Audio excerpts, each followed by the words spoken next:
Meditação da Palavra de Deus, Epístola de Paulo aos Efésios, capítulo 4.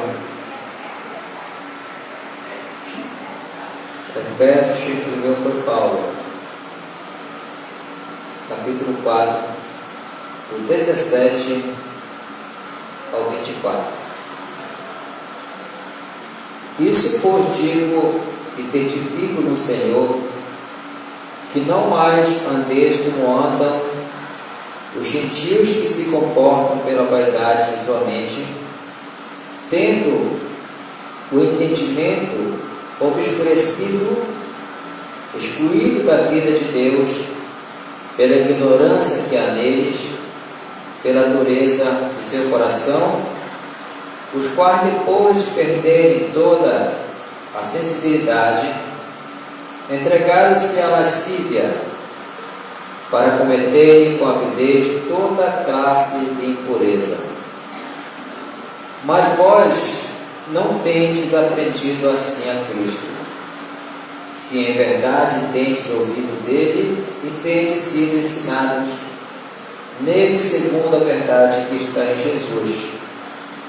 E que quanto ao trato passado, despojei-vos do velho homem, que está corrompido segundo os desejos enganosos, e vos renoveis do espírito de vossa mente, e vos revistais do novo homem criado à semelhança de Deus, na justiça, na santidade da verdade. Amém? Poder assentar em nome do Senhor Jesus. Eu quero, nesta oportunidade, falar aos irmãos sobre a natureza do caráter cristão. Nós, os cristãos, vivemos em busca de alcançarmos o caráter cristão.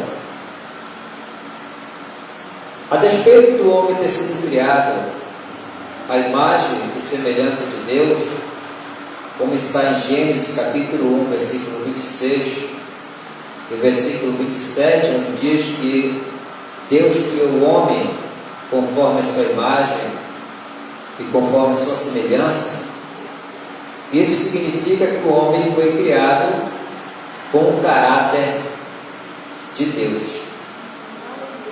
Mas há um versículo em Eclesiastes, no capítulo 7, o versículo 29, que ele vai mostrar que o homem ele não permaneceu naquela condição em que ele foi criado. Eclesiastes capítulo 7, o versículo de número 29, preste bem atenção no que diz este versículo, e você vai entender como foi que o homem ele não guardou aquele estado de pureza que ele tinha no começo. Diz o versículo 29 de Eclesiastes 7: veja o que achei, que Deus fez o homem simples, mas ele buscou muitas artimanhas. Então o homem ele não foi criado com este caráter doentio que reflete a maioria das pessoas. Ele foi criado à imagem e semelhança de Deus, porém ele não permaneceu naquele estado de pureza. Então ele teve a sua natureza moral corrompida, conforme está em Romanos capítulo 1, versículo 18 a 21, onde o apóstolo Paulo ele vai mostrar que o homem ele se envolveu em todo tipo de imoralidade. Homem com homem, mulheres com mulheres, cometeram torpeza, e o homem passou a desenvolver esse caráter doentio, e ele precisa então ter um novo começo com Deus.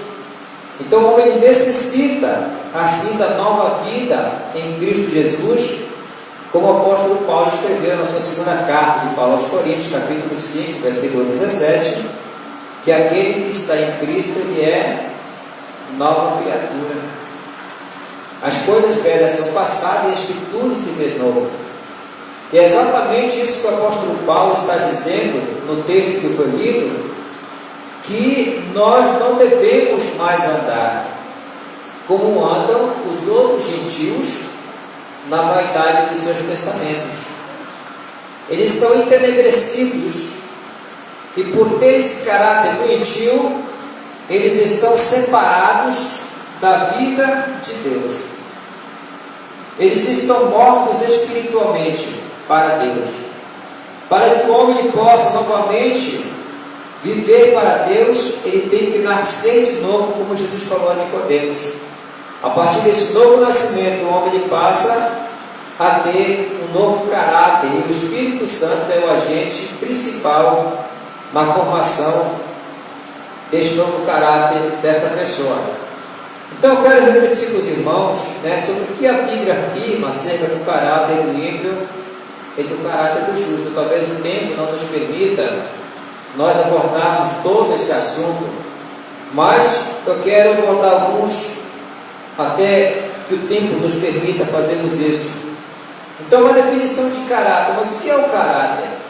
Caráter é o conjunto das qualidades boas ou más de um indivíduo que determina a sua conduta em relação a Deus, a si mesmo e ao próximo. Vale a pena ressaltarmos, irmãos, que o caráter, ele se forma no meio da sociedade que vivemos. Ou seja, é algo que nós podemos criar um novo caráter. O homem, ele nasce com a natureza pecaminosa, mas o caráter, ele se forma. É por isso que é importante, quando nós alinhamos a nossa vida espiritual com a palavra de Deus, nós passamos a ter este novo caráter. Paulo está dizendo aqui que nós, no versículo 20 fala, mas vocês não aprenderam a ser de Cristo, ou seja, vocês aprenderam de uma forma diferente. Se é que o tendes ouvido e nele foste ensinados como está a verdade em Jesus. Então o caráter do cristão, ele vai ser um caráter diferente, porque ele vai passar a desenvolver as qualidades que Deus quer na sua vida. Quando uma pessoa ela nasce de novo, ela passa pelo processo do novo nascimento, ela passa a produzir os frutos do Espírito em sua vida. E uma vez que ela passa a produzir esses frutos do Espírito, aquele caráter que ela tem, ele passa a ser moldado, ele passa a ser transformado, ele passa a ser uma nova criatura, ele passa a viver em novidade de vida, porque ele passa a ser guiado pelo Espírito Santo de Deus. E o Espírito Santo de Deus não vai permitir com que um cristão ele venha a ter esse caráter doentio que Paulo cita, no capítulo 4 da sua carta aos Romanos. Então, essas especificidades são responsáveis pela maneira como a pessoa age, regulando suas escolhas e decisões. Provérbios capítulo 5, o versículo de número 21, eu quero ler com os irmãos aqui, para nós entendermos um pouco sobre essa questão do caráter da pessoa, que regula a sua maneira de viver, como a pessoa age e regula suas decisões. Provérbios capítulo 5, versículo de número 21, diz assim: porque os caminhos dos homens estão diante dos olhos do Senhor, e Ele considera todas as suas veredas. Então, nossos caminhos, todos eles estão diante do Senhor, e Ele então é que considera todas as nossas veredas, tudo aquilo que nós fazemos. Ainda em Provérbios capítulo 16, versículo de número 2 e versículo de número 9, diz assim o sábio Salomão: todos os caminhos do homem são limpos em sua própria opinião. Dificilmente você vai encontrar alguém que vai condenar as suas atitudes. Mas algo interessante, uma frase que eu vi muito tempo atrás, em um livro que diz o seguinte: que quanto mais íntimo for o nosso relacionamento com Deus, maior a probabilidade de sermos reprovados por nossa vaidade. Então, quanto mais você vive em comunhão com Deus, a probabilidade de você reprovar essas duas verdades vai ser muito maior. Porque quando o homem ele não vive de acordo com a vontade de Deus, ele passa então a justificar seus próprios caminhos, como diz aqui em Provérbios 16:2. Todos os caminhos do homem são limpos em sua própria opinião, mas o Senhor pesa os espíritos. Ou seja, eu posso estar fazendo algo que eu não acho errado, dependendo da cultura onde eu vivo, dependendo do meio onde eu vivo, talvez o que eu esteja fazendo não seja reprovado por algumas pessoas. Eu posso estar justificando, os meus erros, posso ter minha própria opinião. Só que quando nós vamos para a palavra de Deus, que é a Bíblia Sagrada, aí Deus ele vai pesar o nosso espírito. Ele vai avaliar se aquilo que estamos fazendo é certo ou errado. Então observe só, o texto que nós temos aqui de Efésios, observe no versículo 18, qual é a condição dos gentios? Entenebrecidos no entendimento, separados da vida de Deus pela ignorância que há neles, pela dureza do seu coração. Então essa pessoa que está com a mente entenebrecida, ela não tem condições de julgar o que é certo e o que é errado. Então a mente dessa pessoa, ela se torna uma mente cauterizada. O que é uma mente cauterizada? O que é ter consciência cauterizada? A nossa consciência, ela funciona como um tribunal em nós. Ela nos condena ou ela nos defende. Mas quando a nossa mente está cauterizada, ela não tem a capacidade de julgar o que é certo e o que é errado. Observe que quando uma pessoa está fraca espiritualmente, ela age de acordo com a sua consciência. Ela começa a fazer coisas que para ela não é pecado. Ela começa a fazer coisas, ela mente e acha que aquilo é normal. Ela é negligente, ela acha que aquilo é normal. Mas quando a sua mente ela é guiada pelo Espírito Santo de Deus, tudo que ela faz, Deus começa a pesar seu espírito. Deus começa a dizer, olha, esse é o caminho, andai por ele. E a pessoa começa a agir de uma forma diferente. Aí em Provérbios capítulo 20, o versículo de número 6 e o versículo 11 diz assim: muitos homens proclamam cada um a sua própria bondade, mas o homem verdadeiro, quem o achará? Observe que este homem aqui, ele proclama a sua própria bondade, ou seja, ele próprio se elogia. Mas um homem bom, um homem verdadeiro, quem o achará? O versículo 11 diz: já com seus atos dá a conhecer a criança se a sua conduta vai ser limpa ou se vai ser reta. Você já conheceu aquela criança assim que você olha assim para ela e diz, essa criança ela não vai prestar, ela vai dar para alguma coisa errada, porque a conduta daquela criança já começa a ir para o lado errado. Você começa a observar isso através do caráter daquela criança.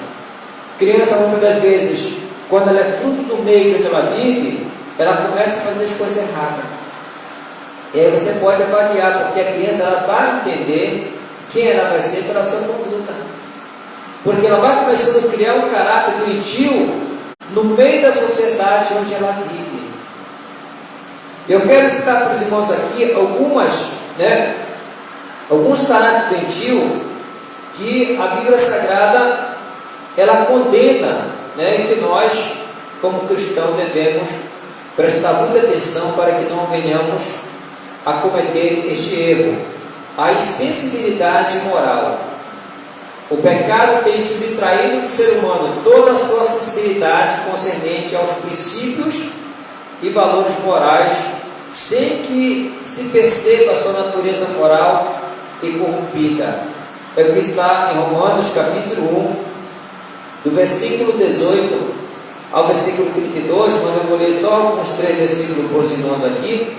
Depois, se os irmãos quiserem acompanharem em suas casas, né, quiserem notar esses versículos aí, para você observar que o pecado subtraiu do ser humano toda moral, sem que ele perceba que ele está fazendo o que é errado. Romanos capítulo 1, versículo 18, diz assim, olha: porque a ira de Deus se revela do céu contra toda impiedade e injustiça dos homens que detêm a verdade em injustiça. Porquanto o que de Deus se conhece é manifesto entre eles, porque Deus lhes manifestou. Pois suas coisas invisíveis, seu eterno poder e sua divindade ficam claramente visíveis desde a criação do mundo, sendo entendidas por meio das coisas feitas, de modo que não tenham desculpas. Embora todos tenham consciência de que o que estão fazendo é errado, mas essa pessoa, ela tem a mente cauterizada pelo príncipe das trevas, né? Eu vendo aí uma cidadã que se diz pastora, e ela vive, ela é lésbica, ela vive com outra companheira, e a Bíblia Sagrada condena esse tipo de prática. Mas por que essa pessoa, mesmo ela tendo conhecimento que isso é errado, ela não consegue julgar que esse tem um caráter doentio, que esse caráter não é o caráter cristão, é o caráter do homem do pecado, do filho do maligno, porque ela tem a sua mente cauterizada. Então o pecado subtraiu do ser humano a sua moral, sem que ele perceba que aquilo que ele está fazendo é errado. E às vezes, enquanto pessoas, eu converso com pessoas que sabem que estão na prática do pecado, mas elas vivem naquela prática porque elas acham, né, que aquilo é normal, e elas não têm o temor de Deus. Então, essas pessoas, elas têm um coração endurecido, como diz na carta aos Hebreus, capítulo 3, o versículo de número 7, até o versículo de número